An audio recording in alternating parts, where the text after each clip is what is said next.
नमस्कार विद्यार्थी आणि पालक मित्रांनो, आज 7 सप्टेंबर 2024 गणेश चतुर्थी। सर्व विद्यार्थ्यांना आणि पालकांना गणेश चतुर्थीच्या हार्दिक शुभेच्छा। मित्रांनो, आज मी एक महत्त्वाचा विषय आपल्याकडे घेऊन आलेलो आहे। बरेच आता मेडिकलची ॲडमिशनची प्रक्रिया MBBS BDS BAMS सर्व ॲडमिशन प्रक्रिया आता सुरू झालेली आहे। बऱ्यापैकी ॲडमिशन सुद्धा पहिल्या राऊंडचे म्हणजे MBBSचे तरी ॲडमिशन झालेले आहेत। वेटरनरीचे सुद्धा आपण ॲडमिशन प्रक्रियेचा जर विचार केला तर वेटरनरीची ॲडमिशन प्रक्रियेची रिजनल कोट्याच्या 2 राऊंड संपलेले आहेत। स्टेट कोट्याची आता काउन्सिलिंग काही दिवसात सुरू होईल। परंतु असे काही विद्यार्थी आहेत की ज्या विद्यार्थ्यांची अशी इच्छा होती की त्यांना वेटरनरीची ॲडमिशन प्रक्रिया घ्यायचं आहे, परंतु त्यांनी वेटरनरीच्या ॲडमिशनसाठी स्टेट कोट्याची जी ॲडमिशन प्रक्रिया होती किंवा राज्याची जी ॲडमिशन प्रक्रिया आहे तर त्या ॲडमिशन प्रक्रियेमध्ये रजिस्ट्रेशन केलेलं नव्हतं आणि त्यामुळे त्या विद्यार्थ्यांना वेटरनरीच्या ॲडमिशनमध्ये भाग घेता आलेला नाही। अशा विद्यार्थ्यांचे अनेक विद्यार्थ्यांचे कॉमेंट्स यायचे की सर आम्हाला या वेटरनरीच्या ॲडमिशनमध्ये भाग घेता येईल का, अजून नव्याने रजिस्ट्रेशन सुरू होईल का।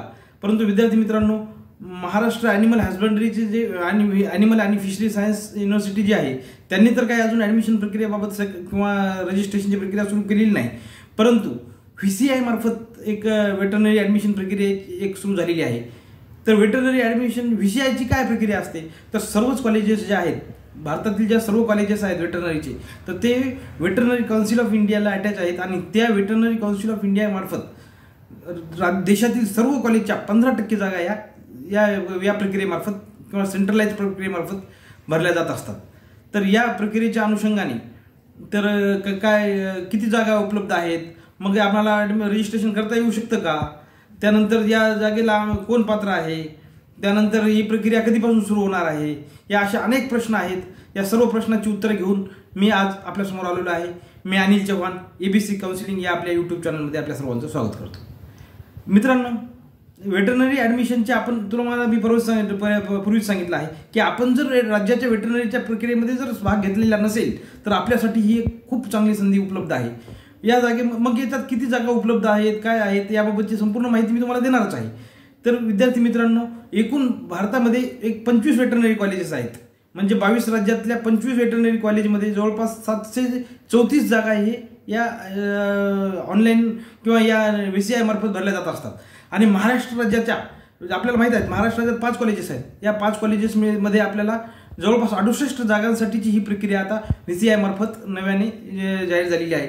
तर काय आहे तो प्रोग्राम आणि याबद्दल मी आपल्याला सांगणार आहे। विद्यार्थी मित्रांनो, VCIची ही जी प्रक्रिया आहे तर या VCIच्या प्रक्रियेमध्ये ऑनलाईन रजिस्ट्रेशन करायची जी तारीख आहे तर ती पहिल्या राऊंडसाठीचं रजिस्ट्रेशन करण्याची तारीख ही 6 सप्टेंबरपासून ते 9 सप्टेंबर 6 सप्टेंबरच्या 11 वाजल्यापासून सकाळी 11 वाजल्यापासून तर 9 सप्टेंबरच्या रात्री 11 वाजेपर्यंत ही होणार आहे। ही आता 6 सप्टेंबर आज 7 सप्टेंबर आहे, म्हणजे ही कालपासून प्रक्रिया ही सुरू झालेली आहे। तर ज्या विद्यार्थ्यांनी आपल्याला वेटरनरीच्या प्रक्रियेमध्ये भाग घ्यायचा आहे तर अशा विद्यार्थ्यांनी आता रजिस्ट्रेशन करून तात्काळ रजिस्ट्रेशन करण्याबाबतची प्रक्रिया सुरू करावी। 9 सप्टेंबरपर्यंत आपल्याला रजिस्ट्रेशन रात्री 11 वाजेपर्यंत करायचं आहे आणि फीस आवश्यक ती फीसचा भरणा करायचा आहे। तर त्या फीसचा रजिस्ट्रेशन ऑनलाईन रजिस्ट्रेशन आणि फीस भरण्याची जी मुदत आहे तर ती 9 सप्टेंबरच्या रात्री 11 वाजेपर्यंतची आहे। त्यानंतर चॉईस फिलिंग सुद्धा ही त्याच कालावधीमध्ये म्हणजे 6 सप्टेंबरच्या आपल्याला सकाळी 11 वाजल्यापासून तर 9 सप्टेंबरच्या रात्री 11 वाजल्यापर्यंत चॉईस फिलिंगची आपल्याला संधी उपलब्ध आहे। मग आणि त्यानंतर एक हे होईल म्हणजे ॲडमिशनचे जे अलॉटमेंटची जी प्रोसेस असते इंटरनल प्रोसेस ती 10 तारखेला होऊन 11 तारखेला ही या यादीचा रिझल्ट जाहीर होणार आहे। ही पहिल्या राऊंडची प्रक्रियेचं आहे आणि यानंतर दुसरा राऊंड होणार आहे। दुसऱ्या राऊंडची प्रक्रिया काय असणार आहे तर पहिल्या राऊंडला ज्यांनी रजिस्ट्रेशन केलं नाही तर असे विद्यार्थी हे दुसऱ्या राऊंडला सुद्धा नव्याने रजिस्ट्रेशन करू शकतात। हे एक या ठिकाणी आपण लक्षात घेतलं पाहिजे। मग दुसरा आणि पहिल्या राऊंडची जे ॲडमिशन आहेत तर ती ॲडमिशनची प्रक्रिया ही 11 सप्टेंबरपासून ते 17 सप्टेंबरच्या दरम्यान होणार आहे। 17 सप्टेंबरला दुपारी 4 वाजेपर्यंत आपल्याला ॲडमिशन घ्यायचे आहेत। पहिल्या राऊंडमध्ये जास्त विद्यार्थ्यांना सीट अलॉटमेंट झालेली आहे अशांनी। त्यानंतर सेकंड राऊंडमध्ये आपल्याला जर पहिल्या राऊंडमध्ये काही कारणास्तव आपण रजिस्ट्रेशन केलं नाही तर आपल्याला सेकंड राऊंडमध्ये नव्याने रजिस्ट्रेशन करता येऊ शकतं। तर सेकंड राऊंडची रजिस्ट्रेशनची प्रक्रिया 18 सप्टेंबरपासून ते 19 सप्टेंबरच्या रात्री 11 वाजेपर्यंत होणार आहे आणि त्याच दरम्यान चॉईस फिलिंग करायचं आहे सुद्धा कालावधी 18 ते 19च आहे आणि प्रोसेसिंग 20 तारखेला होऊन 21 तारखेला याची सुद्धा सेकंड राऊंडची यादी आपल्याला घोषित होणार आहे आणि त्यानंतर स्ट्रे व्हॅकन्सी राऊंड अशा 3 टप्प्यामध्ये ही प्रक्रिया पार पडत असते। हे विद्यार्थी मित्रांनो हे लक्षात घ्या की या 3 टप्प्यामध्ये आपल्याला पहिल्या आणि दुसऱ्या टप्प्याला नव्यानं रजिस्ट्रेशन करता येतं, परंतु स्ट्रे व्हॅकन्सी किंवा तिसरा टप्पा जो आहे स्ट्रे व्हॅकन्सी राऊंड म्हणतात त्याला, तर या ठिकाणी मात्र आपल्याला रजिस्ट्रेशन नव्याने करता येत नाही.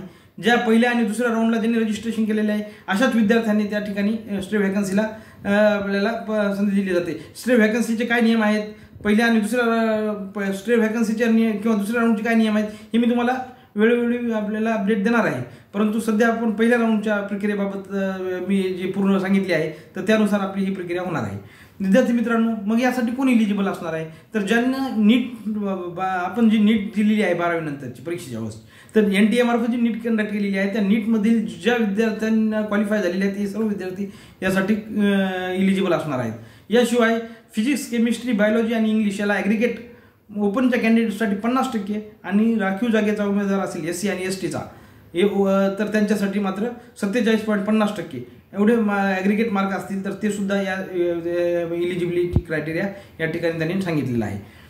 त्यानंतर विद्यार्थी मित्रांनो रिझर्वेशन कसे आहे, तर या रिझर्वेशनच्या बाबतीत जर सांगायचं झालं तर 15% जागा ह्या SCसाठी राखीव आहेत, 7.5% जागा ह्या STसाठी राखीव आहेत, 27% जागा OBCसाठी राखीव आहेत आणि आपल्याला माहिती आहे EWSसाठी नव्यानं आरक्षण दिलेलं आहे ते 10% जागा EWSसाठी आहेत. आणि आता आपल्याला समोर प्रश्न पडलेला असेल की मग SCBCला रिझर्वेशन आहे का, तर विद्यार्थी मित्रांनो SCBCसाठी केंद्र सरकारमध्ये रिझर्वेशन नाही. SCBCचं रिझर्वेशन हे राज्य सरकारच्या स्तरावर असल्याने हे रिझर्वेशन फक्त राज्यात लागू होतं, केंद्र सरकारचं हे रिझर्वेशन नाही. त्यामुळं आपल्याला SCBCसाठी आपल्याला त्या ठिकाणी वेगळं रिझर्वेशन नाही. अशा विद्यार्थी SCBCसाठी जे विद्यार्थी आहेत तर त्यांनी ओपनमध्ये किंवा अनरिझर्व्ड कॅन्डिडेटमधूनच फॉर्म भरावा लागेल. त्यानंतर केंद्र सरकारमध्ये मग OBC आता काही विद्यार्थी म्हणतील की आमच्यासाठी NTसाठी रिझर्वेशन आहे का, तर NTसाठीचे जे रिझर्वेशन असतं ते सुद्धा त्या ठिकाणी सेंट्रल गव्हर्नमेंटमध्ये हे OBCमध्ये मोडत असतं. त्यामुळे हे सुद्धा रिझर्वेशन तिथं आपल्याला OBCचं सर्टिफिकेट आपल्याला जे प्रिस्क्राईब फॉर्म आहेत त्यांना ते आपल्याला ते सबमिट करावं लागतं. अशा विद्यार्थ्यांना NTच्या विद्यार्थ्यांनाही OBCमधूनच ॲडमिशन त्या ठिकाणी घ्यायचं असतं. तर विद्यार्थी मित्रांनो हे झालं रिझर्वेशनच्या संदर्भात.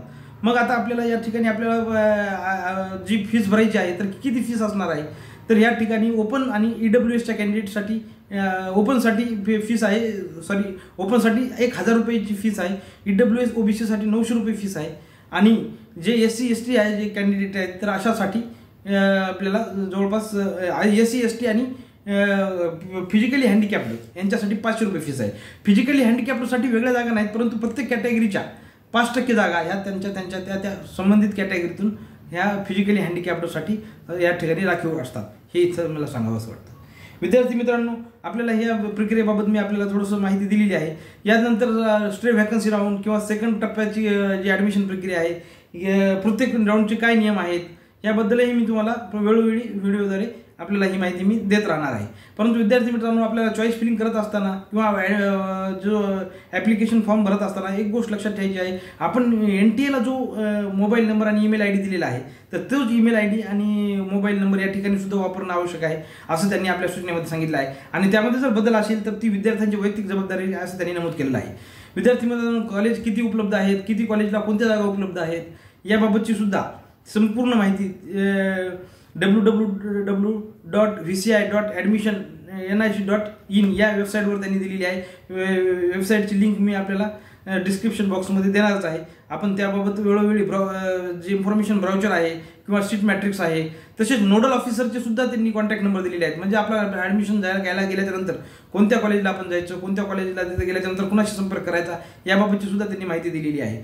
विद्यार्थी मित्रांनो, कॉलेजमध्ये आपल्याला जी काही फीस भरायची आहे त्याबाबतची मात्र माहिती त्यांनी आपल्याला दिलेली नाही. याचं कारण असं आहे की प्रत्येक कॉलेजची, प्रत्येक राज्याची ही फीस स्ट्रक्चर हे वेगळं असतं आणि ते फीस स्ट्रक्चर आपण त्या नोडल ऑफिसरशी किंवा संबंधित कॉलेजच्या वेबसाईटवर आपण जाऊन त्याबाबतची माहिती घेऊन चॉईस फिलिंग करत असताना याबाबतची माहिती चॉईस फिलिंग करण्यापूर्वी आपण घ्यावी अशी मी एक आपल्याला सूचना करतो. विद्यार्थी मित्रांनो, चॉईस फिलिंगसाठी कोणत्या जागा किती आहेत, कुठं चॉईस फिलिंग करण्याच्या बाबतीमध्ये मात्र मी तुम्हाला सांगणार आहे की चॉईस फिलिंगची जी प्रक्रिया आहे तर ती आपल्याला म्हणजे 6 तारखेपासून काल सुरू झालेली आहे, 9 तारखेच्या 11 वाजेपर्यंत होणार आहे. तर या दरम्यानमध्ये आपल्याला जर चॉईस फिलिंग करायची आहे तर आपण संपूर्ण कॉलेजची माहिती घ्या. त्यानंतर आपल्याला चॉईस फिलिंग करत अनलॉक करण्यापूर्वी आपल्याला अनेक वेळा चॉईस फिलिंग करता येते, पण एकदा लॉक केल्याच्यानंतर ज्यावेळेस आपण चॉईस लॉक करत नाही त्यापूर्वी आपल्याला त्यामध्ये बदल करता येतो, पण एकदा चॉईस लॉक केले तर आपल्याला त्यात बदल करता येत नाही. ही गोष्ट लक्षात घ्या. त्यामुळे चॉईस फिलिंग करत असताना चॉईस लॉक करण्यापूर्वी आपण या सगळ्या गोष्टीची पूर्णतः खात्री करूनच चॉईस लॉक करावेत आणि चॉईस लॉक केल्याच्या नंतर रजिस्ट्रेशन फॉर्म भरल्याच्या नंतर त्याची प्रिंटआउट काढून ठेवावी, जेणेकरून आपल्याला ते फ्युचरसाठी उपयोगाचं येऊ शकतं. विद्यार्थी मित्रांनो, एक अनेक सूचना आहेत या अनुषंगाने, काही महत्त्वाचे अपडेट्स पण असतात, ते आम्ही वेळोवेळी आपल्याला देणारच आहे. परंतु तूर्त आपल्याला ज्या काही महत्त्वाच्या किंवा या सूचना देणं आवश्यक होत्या तर त्या मी दिलेल्या आहेत. तर आपल्याला मी थोडक्यात असं सांगायचं आहे की ज्या विद्यार्थ्यांनी अद्यापही वेटरनरीच्या ॲडमिशनमध्ये महाराष्ट्र राज्याच्या ॲडमिशनमध्ये त्यांना भाग घेता आला नव्हता, तर अशा विद्यार्थ्यांना महाराष्ट्रातल्याच कॉलेजमध्ये जर ॲडमिशन घ्यायचं असेल तर ही एक चांगली संधी उपलब्ध झालेली आहे. आणि या मार्फत आपण आता ॲडमिशन साठी नव्यानं रजिस्ट्रेशन करावं. आपल्याला 9 तारखेपर्यंत पहिल्या राऊंडचं रजिस्ट्रेशन करायला आपल्याला संधी आहे. आणि त्याचबरोबर आपल्याला महाराष्ट्राच्या बाहेरही काही कॉलेजेस, चांगले कॉलेजेस आहेत, तर त्या ठिकाणी जर ॲडमिशन घ्यायचं असेल तर त्या अनुषंगाने सुद्धा आपल्याला आपलं रजिस्ट्रेशन आपण चॉईस फिलिंग आपल्याला करता येऊ शकते. तर विद्यार्थी मित्रांनो, असेच विषय ॲडमिशनच्या अनुषंगाने महाराष्ट्र राज्याच्या स्टेट राऊंडच्या अनुषंगाने असे काही जे अपडेट्स घेऊन मी आपल्यासमोर येणार आहे आणि आपल्याला वेळोवेळी ते काही अपडेट्सच्या बद्दलची माहिती सांगणार आहे. तरी आपण चॅनलला सबस्क्राईब करा, जेणेकरून आपल्याला जे काही नवीन अपडेट आहेत ते आपल्यापर्यंत तात्काळ पोहोचले जातील. तसेच आपल्या मित्रांपर्यंतही ही माहिती पाठवण्यासाठी किंवा आपली माहिती करण्यासाठी या चॅनलला